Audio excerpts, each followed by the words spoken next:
Welcome back to another Limbus new identity showcase and patch notes analysis. This time we've got two new identities, 2-star Zwei Section 5 Rodion, and we've got Rhino 4th pack Meursault, along with some additional notes on the changes they're going to be making to Hard Mirror Dungeon 2 for its release this update. Let's get started. So, here's the two new identities, of course. Zwei South Section 5 Rodion and our 4th pack Rhino Meursault. Now, let's start with the 2-star as always. 오늘 점심은 간단하게 도넛하고 커피로 하자고. 뭐? 물린다고? 이게 잠복 임무의 정석이라고.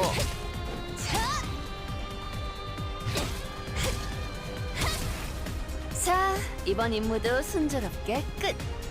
돌아가는 길에 맥주 한잔 할래? Zwei South Section 5 Rodion, interesting unit. Because she's Zwei, we really did, I think most people were expecting another Tremor unit, especially because we've gotten so many Tremor units already. But I guess because of that, and because of the fact she's already got Rose Banner, so she doesn't really need a Tremor unit, they decided to make it a little different. And it is a very interesting unit. So if you start to look at her skills, you'll notice she's got a lot of poise count. Starting with her skill 1, Careful Obstruction, a Wrath 2-coin blunt attack. For the first coin on heads hit, gain poise count, and for the second coin on hit, gain poise count.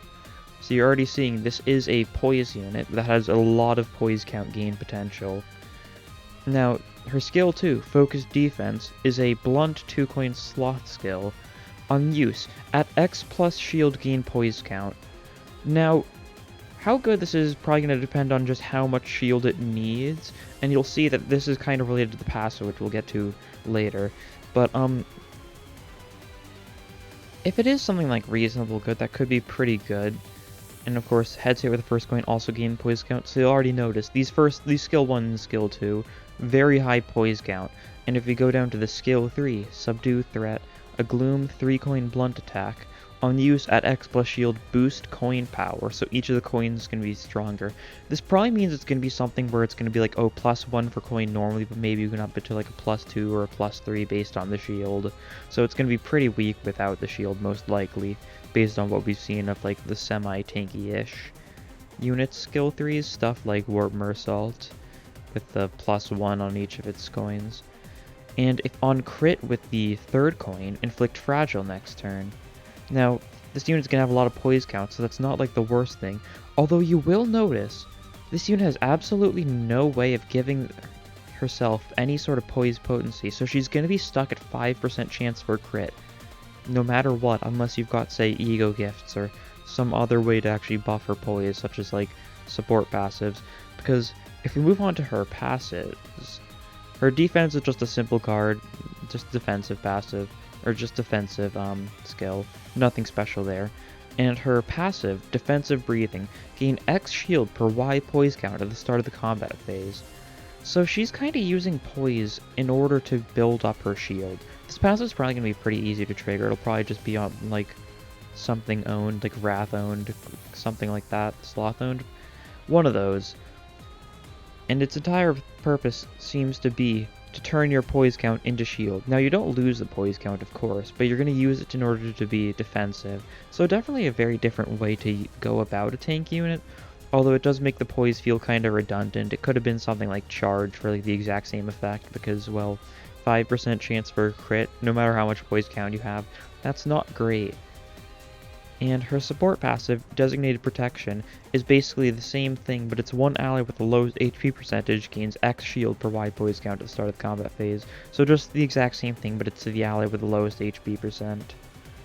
Now it's the lowest HP percent instead of the actual lowest HP. I don't know if we've seen that before, because normally it's like, oh, the lowest value, but lowest HP percentage means it'll be the one with the lowest percentage of their max HP gets targeted by it. Very interesting. We'll have to see how good this unit is. Definitely could be very beneficial in like mirror dungeon runs when you're focusing on poise, because, well, she doesn't have a way to actually build up poise herself. And I don't remember if there's any good way to give poise to your allies beyond like maybe a couple support passives. So we'll have to see. This is the first time we're getting a new poise unit since the start of the game. The only like poise thing we've gotten other than like the game's launch is Otis's Sun Shower being poise. So this is the first actual poise identity we've seen, which is interesting. Poise is interesting. Of course, the fact that it's only a 20% damage boost and the fact that Rodion's only going to get it 5% of the time means it'll be fairly weak most of the time, but could shine in mirror dungeons, which I think is kind of the point, given how this is kind of the mirror dungeon week. Next up, we have the 3-star of this banner, that being Rhino Meursault. 제가 저를 부수고 터뜨리는 경험은 굉장히 불쾌한 경험입니다. 저는 그 필요성을 익히 알고 있기 때문에 이해했지만 당신은 가나을 경험하지 않았으면 좋겠군요.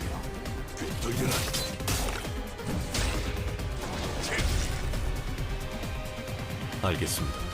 지원해 주신 만큼 확실한 전투 결과를 가져다 드리겠습니다.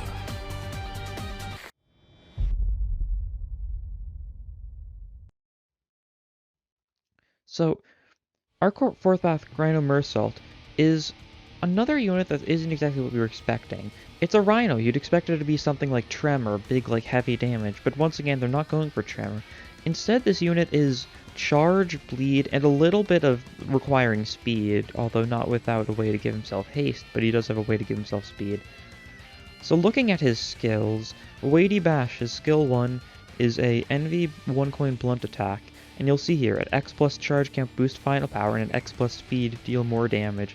So this alone does show like the fact that he's all about building up charge, getting high speed, and of course he gives himself charge count with his skill 1 on hit, simple enough. His skill 2, Demolish, is a 3 coin slash gloom skill.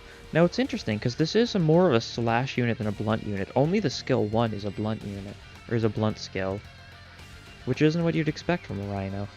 But yeah, so at X plus speed, inflict more bleed count with this skill. So each of the times it would inflict bleed count, it just inflicts more. Very nice if you can get the high speed. First coin on hit gain charge count, second coin heads hit, inflict bleed count, and third coin on hit, inflict bleed count. So skill 2 is going to be his like main way of inflicting bleed most of the time. His skill 3 is of course going to be like the big one, but the skill 2 is how he inflicts bleed most of the time, and gives himself a little bit of charge, both of his first two do. But his skill 3, Rhino Ram, 3 coin slash lust skill, on use at X plus charge count gain coin power, so it benefits from just having high charge count when you use it, and then both skill 1 and skill 2 inflict bleed count on hit, and you can spend a charge multiple times to inflict even more bleed count. So this seems to be a very high bleed count type unit. You'll already see, like, he doesn't actually inflict any bleed potency, it's only bleed count. So it's definitely going to be a little bit of a supportive unit. As far as bleed goes, it seems like he's going to have pretty high damage, I think, especially being able to gain coin power on a 3 coin skill. Probably does mean it's going to be like a +1, +2 normally, but coin power you can possibly buff it to like a +3, +4, something like that. And his passives further help with the charge count stuff. So his defense, on use, if attacked while shielded, gain charge count. So if any attack hits him that in its initial hit, he's still like defending, he just gains charge count. Now it doesn't seem to be a limit of times per turn. Now they may add it later on, but this does mean like if you use one like shield and it managed to block 2 like attacks, even not fully, if it blocks 1 attack and you still have some shield and he takes another attack, even if that breaks the shield, it still is attacked twice while shielded, so it'll probably gain the charge count twice. Now I wouldn't be surprised if they are going to put like a limit of like 3 times per turn or something like that on this, because a lot of things like this do have a limit, even though it's usually not too necessary. So his passive, activate RRR-4 suit pressurization. At the end of the turn, raise max speed per X charge count next turn. So this isn't haste, this is max speed. So basically it won't change his low roll, but it'll change his high roll. Hopefully this guy's going to be something like a 3 to 8 speed already, so being able to raise his max speed is very good, although it is a little more RNG dependent than just inflicting haste, but it still very well can be good. Now X charge count, we'll have to see how much it is. It might be like 5 charge count if he gets 1 max speed, something like that I could definitely see. We'll have to see. And maneuver training, start of the combat phase, ally with the highest charge count gains max speed per charge count next turn. So it's a pretty similar thing, just for the ally with the highest charge count. Pretty nice passive, I'd say. Overall, this looks like it'll be an interesting unit. It may just finally be a Meursault unit that's capable of dealing damage, especially since, like, these look fairly decent. He does have, like, a 1-coin skill 1 that looks like it could do a fair bit of damage despite being 1 coin, being able to boost final power and damage based on his charge and speed. Overall, we've been due for a Rhino for a while, having had a rabbit and a reindeer since the actual release of the game, and even though it's not Rhino Meursault, also pretty cool. So next off, we've got a series of information about the changes being made to Mirror Dungeon 2 hard, and how it's going to work, because we heard some stuff about it in the past, but it's been changed around a little bit to make it more enjoyable. So, new content, Mirror Dungeon 2 hard, will be added to the game. In this post, they're going to describe the changes made since their last notice.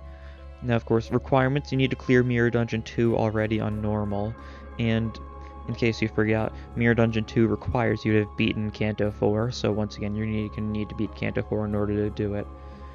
And once again, weekly bonus not reset upon this update. Managers seeking to apply the weekly bonus can not use it, like, in the actual, like, frame. So it reset the weekly bonus for Mirror Dungeon 2, but it's not doing it for 2 hard. So if you want to gain the bonuses for Mirror Dungeon 2 hard, you're going to need to not use the bonus in any runs you do between the weekly reset and the update coming out. So be wary of that. So, starting cost adjusted. Starting cost will be adjusted from 400 to 200, so you only start with 200 cost, which doesn't sound like a lot, but there's a good reason for that. At the start, at shops and rest spots, cost of all identities under 3 stars will now be adjusted to 0. So you can take, default centers and you can take 1-star or 2-star units for free. You'll still need to spend 100 cost for 3-star units, so effectively, on a normal run, you can only start with 2 units that are 3 stars, and everyone else will have to be 1-star, 2-star, which does limit the amount of 3 stars you can have, which I think is very good. Yeah, their goal is to encourage experimentation without causing anxiety caused by adjusting your reading the starting composition in the middle of a run. Seems like a good change. So, unpredictable future fixed encounters. So they said this in the previous thing, but you're not going to be able to, like, actually choose your, like, you're not going to be able to see your, like, path or anything like that in Mirror Dungeon 2 hard. So they've changed it a little bit, so no matter what, you still will get a set amount of shops. You'll still get 4 shops, 1 in floor 2, 1 in floor 4, and 2 in floor 5. And you'll still get a rest drop in floor 3, but it seems like that's the only guaranteed one. You still probably can find more, but you'd have to be a little lucky, I suppose. But yeah, instances in which this prevented players from visiting a shop, which wouldn't be good. That would not be fun. Floor buffs adjusted, so the actual, like, difficulty of the buffs on each floor is going to be changed. They're not saying the specifics here, so I guess we'll have to see when the actual update comes out. Hopefully it won't be too bad. And the floor-based range of ego gifts will be adjusted. Rarity 1 and 2 on floor 1 through 3, and rarity 3 through 5 on floors 4 and 5. So, notice it said rarity 5. There is now a rarity 5 ego gift, which wasn't a thing beforehand. So, right here, these are going to be changes applied to all the mirror dungeons, 1, 2, and 2 hard. So you can now refuse ego gifts if you're forced. So you're never forced to take ego gifts now. For example, if you get forced into taking the bleed stagger one that I somehow am forgetting the name of right now, you won't have to take it if you don't want to. You can just not take ones. You could do a challenge run where you just don't do any egos, which I probably will do, or no ego gifts. So cost gained and ego spawn rate upon battle completion changed. So now we're actually going to know the ego gift spawn rate. So 25 cost for normal encounter, 30 through focused encounter, which is just a new name for Abno encounters, and 50 for risky encounters. So it's not going to be, like, randomized anymore on, like, a scale of, like, 21 to 24, something like that. Ego gift spawn rates 5% for normal, 75% for Abno, and 35% for risky. So we now know the percentages. And the floor boss guaranteed to give an ego gift, that's normal, and depending on floor, cost gained from the boss is somewhere from 50 to 100. So 2 of the ego gifts are being changed slightly. Milepost of Survival being changed from rarity 3 to 2, so you'll actually find it on earlier floors. And it's slightly less healing, slightly less cost gain, but that should still be fine. It's a little more common, and you'll get it on the earlier floors. You now physically won't be able to get it on floor 4 and 5. which is pretty beneficial. And Lunar Memory is unchanged except for the fact it's gone from rarity 4 to 5, so it's going to be even rarer now, making it even worse for speedrunning stuff, so that's unfortunate. But it does mean it's going to be more of like a special thing. Whenever you get it, you'll be lucky. It's not going to be something you can reset for even on Mirror Dungeon 2 as easily. Now, you won't be able to reset from Mirror Dungeon 2 hard because you don't start with an Ego Gift, but you get what I mean. But yeah, that's all the changes being made to Mirror Dungeon 2 hard. So now we've got the actual normal update notice. So of course, normal maintenance time, weekly bonus not being reset as mentioned before. Update contents, we're getting the R Corp and Zwei banner. We're getting a Yisung target extraction. He's got a lot of stuff now, which is funny to see. And new identity extractions, just the 2 new ones. Simple enough. So update contents, Mirror Dungeon 2 hard. Very nice. There's nothing else about that here. So major changes. Sanity now reduced upon starting ego usage. So buffs are going to be starting egos. Buffs are going to be given for starting egos in July's scheduled 4th update and Threadspin Tier 2 update. Now it's interesting they say that, because beforehand they said that they're going to plan on doing this in August around the same time as Refraction Relay 2. So it's starting to seem like Refraction Relay 2 is going to be separated from Update 4 and Threadspin 4. But we'll have to see. Threadspin Tier 2 update? Wait. I don't know. So base ego now costs sanity, 20 SP for Faust, 15 for Honglu, and 10 for all the others. This makes sense because Honglu and Faust are mass attacks that also restore their own sanity, so it's really not that bad. I think this is fair enough. They are definitely a little bit spammable, so the fact that they cost a little bit of sanity makes sense, because like Legger Domain still costs a little bit of sanity. So Faust's ego, they're changing how Faust's ego works. This is the very first time they're actually balancing any sort of identity ego thing, which is very interesting. So they're adjusting it because it's more powerful than the other base egos.